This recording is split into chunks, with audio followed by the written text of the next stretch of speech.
let's discuss the legal rights of the woman in Islam.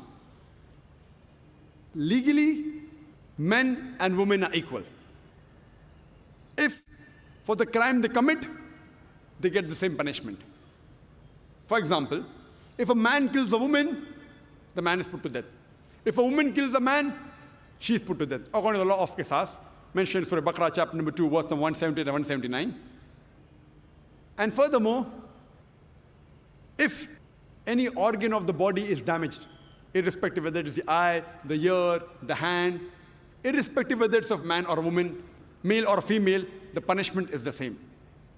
And if suppose someone murders someone, and if the family members want to forgive by taking diya money, it doesn't make a difference who is forgiving, whether a family member is a man or a woman, both of them are equal. They have the right to forgive.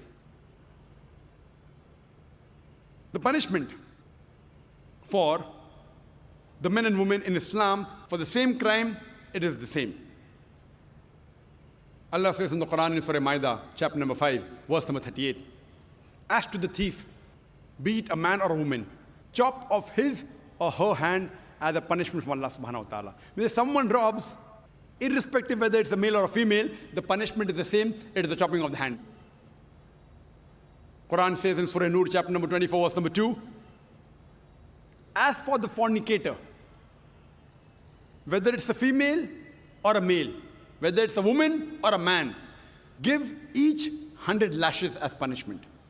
That means if someone does fornication, irrespective whether it's a woman or a man, the punishment is the same, 100 lashes.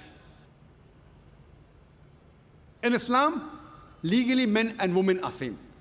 The women even have a right to be a witness. In most of the religions, women are not permitted to be a witness. Even the Jewish community, just a few decades earlier, at last later 1950, they were discussing should they give the woman the right to be a witness. Islam gave that right for a woman to be a witness 1400 years ago.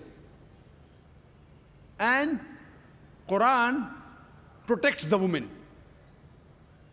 Quran says in Surah Nur, chapter number 24, verse number 4, that if someone lays an allegation against the chastity and modesty of a woman and does not produce 4 witnesses, give him 80 lashes as punishment. That means if you lay an allegation on the modesty or chastity of a woman, and if you cannot produce 4 witnesses, you get 80 lashes. For a small crime in Islam, you produce 2 witnesses. For a big crime, 4 witnesses. That means in today's world, it is so common, day and night, you have men and women abusing each other. You know, the men, they call dirty names to the women. Many of them call them prostitute. In an Islamic country, in an Islamic state of law, if a man does such a thing to a woman, calls her a prostitute, and if he cannot produce 4 witnesses, he gets 80 lashes. And if he produces 4 witnesses, and if any one of them falter, all of them get 80 lashes. This is how much Islam protects the woman. I don't know in any law in the world, whether it be America, whether it be UK, whether it be Canada, whether it be India. If you take an objection, if a woman goes to the court of law and says, that man abused me, what can you do? I don't know of any case in which a woman took a man for abusing her. What punishment? In Islamic law, 80 lashes. If that law is implemented anywhere in the world, a man will think 1,000,000 times before abusing a woman. This is how Islam protects the woman. And in the Western world, when a woman marries a man, she takes the name of the husband. In Islam, she has the option to take husband's name or maintain her maiden name.